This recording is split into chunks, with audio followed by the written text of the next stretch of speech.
Okay, good morning, good afternoon, good evening. Welcome to BWTM Sports, and thanks for watching.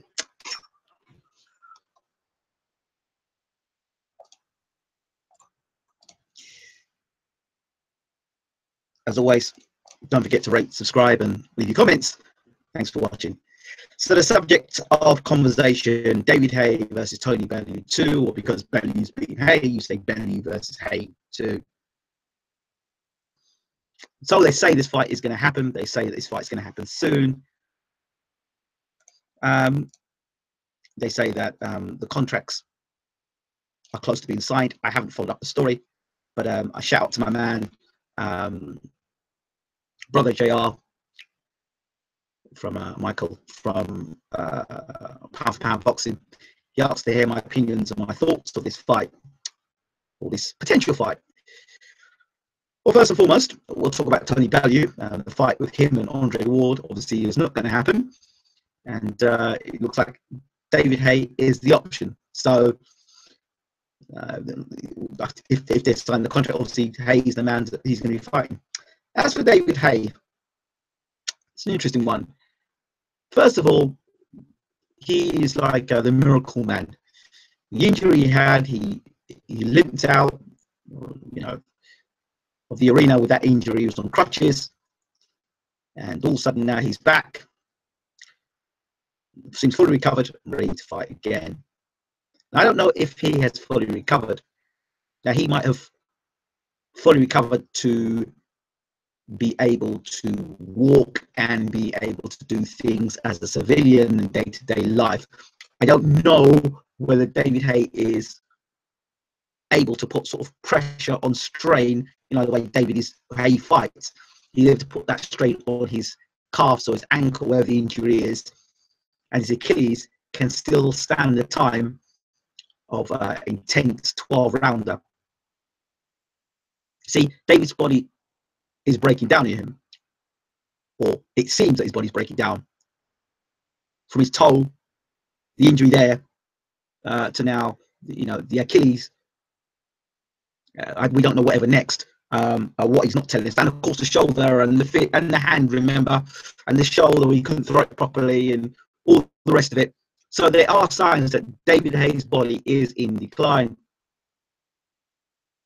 You're watching the fight from first round. David didn't look right.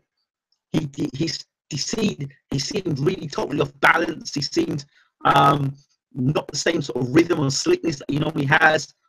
He seemed very wild, disorientated, sort of disorganized in all of his attacks to Bellew. He looked like he was just relying on one big punch to take Bellew out of there. Ironically, when he fought Klitschko, it seemed the same style to try and take Klitschko out of one big shot. However, the difference there is he looked sharper, and he kind of looked like, the head movement was good, and he seemed more less in the pocket. So, and he was a lot younger then. So, and he was under Adam Booth, which suited his style. We now that Haye broke up with McGuigan. The story is, rumors are that McGuigan really didn't want to work with Haye because he didn't put the work in, and his work ethics weren't to the work ethics of McGuigan. So they parted company. We saw Haye training on a yacht and doing all the things he was doing. I don't know if he genuinely was doing that for the camera, or that really was the life Haye was living. That David Haye's application to the sport in terms of progressing as a fighter, his style has been the same since he turned pro. There's been no refinements. There's been no changes. It's been the same gunslinging style, which has been exciting from day one.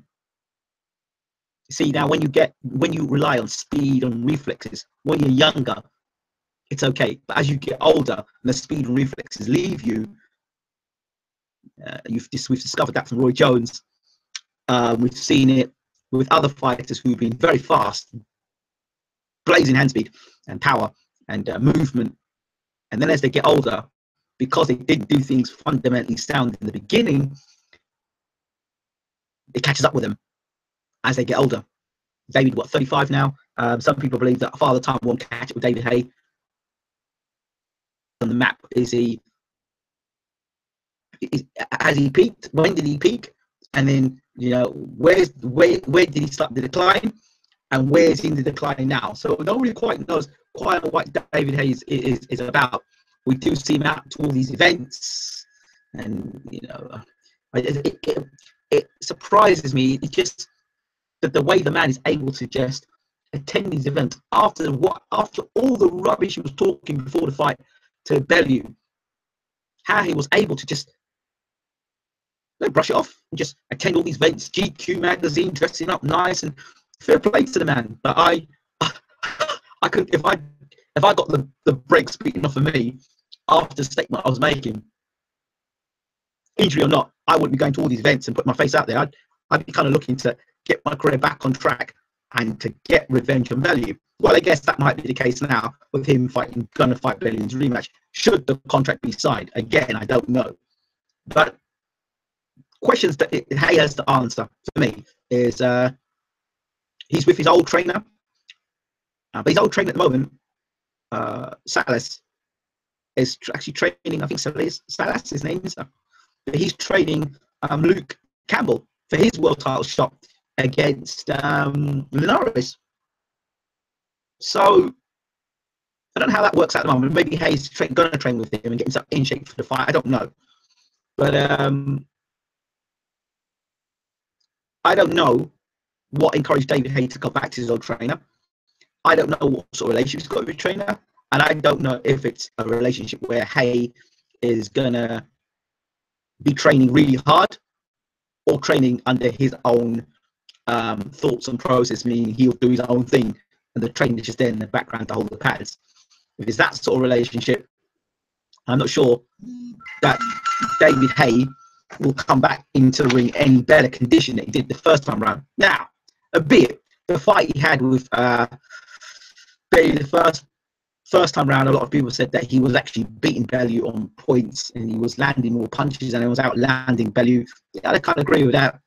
But he shot his bolt and the injury got, you know, he had a bad injury, which we saw, and then eventually got stopped by Bellew. Okay, fine. Okay, the only question there in terms of now when he gets back in with Bellew, was he carrying the injury going into the fight?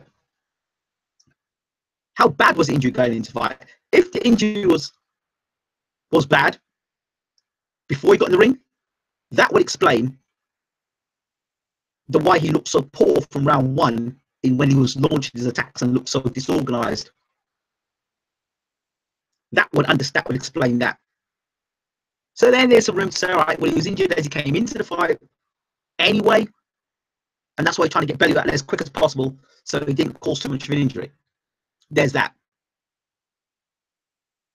And if I remember right, I think Nigel Benn had a fight with Steve Collins where he twisted his ankle as well, I'm sure, in the first fight.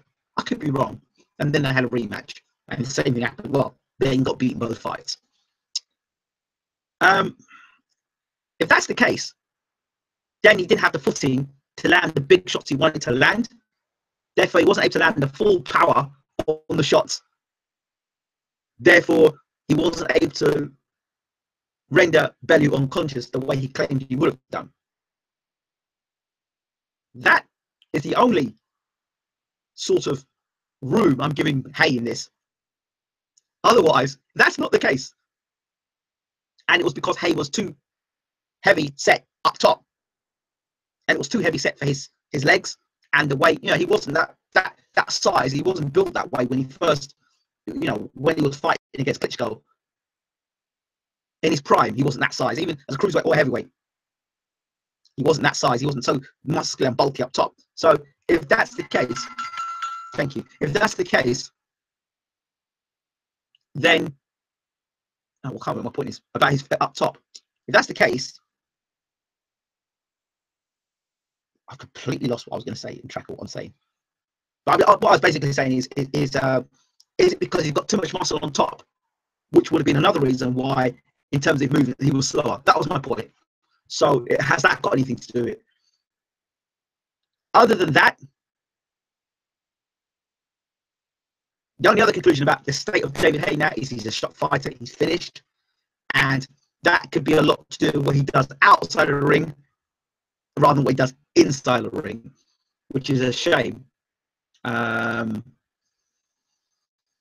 If Bellew really does able to take Haye's power and is able to suck it up all over again, then it's going to be another difficult night for David Haye. So he's going to have to come back against a guy that's already beaten him, a guy that's already taken his best shots, right? And has no problems trading with Haye and is not scared of him. So Haye's got a few challenges he's got to overcome. He's got a guy who really knows he's going to beat him. And the other thing David Haye's got a challenge with this fight as well is that he's the B side. He's not the A side. And it's not like Klitschko A side sort of thing and B side. He generally is the B side against Tony Bellew, who is a guy who doesn't have that much respect for. So it's all going to be on Tony Bellew's terms. So I suppose the fight will be at Everton and all the rest of it. So Haye's got a lot to do. He's got a lot to do. He showed some fighting qualities and some fighting heart in that first fight. We had no choice because him quitting his stool, fans wouldn't have accepted that, especially because of the Fury pullouts and all the rest of it. So why David Haye's taking a rematch? I don't know. Is he fully injured? Fully recovered? I don't know. Can you trust David Haye? Absolutely not. Because I was convinced that he had no injuries, he was fine, he was coming to the fight, and I expected to get rid of Bellew in a couple of rounds. So it's all a case of balance, footing. Was he injured coming into the fight? If he wasn't injured coming into the fight and it was a freak accident, then Haye's in a lot of trouble, and I don't see the fight going any differently to the first fight. In fact, he may get actually knocked out this time.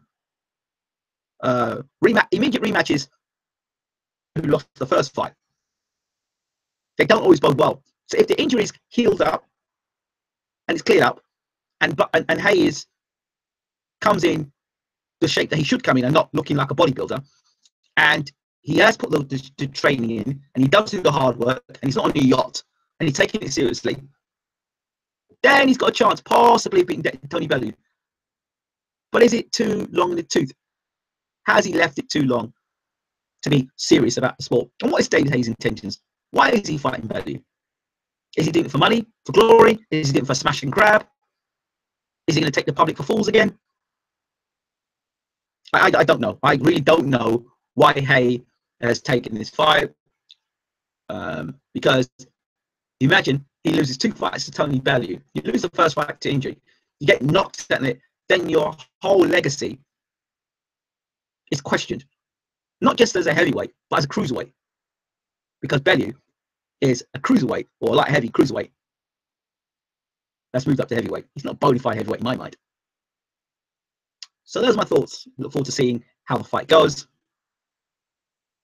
So I don't know. I really don't know. But I don't know enough about Haye's physical condition. I really don't to say anything. So those are my thoughts. Don't forget to check out our interviews with Amir Mansour. If you want to know about what's really going on in the heavyweight division, check it out. He talks about his fight with Dillian. He could have fought Dillian White when Dillian White opted to fight Malcolm Tan. Calls Luis Ortiz older than himself. Mansour's 45. There's plenty to say about Hughie Fury, who he doesn't rate very much, and Joseph Parker, who he thinks is okay but not great. Talks about a potential fight between himself and Povetkin that was meant to happen that never happened, and why he believes Wilder is lucky. So, an interesting interview with a man who and he is avoided. Those are my thoughts. Check it out, the channel. Thanks for watching and thanks for subscribing. I'm out here. Take care.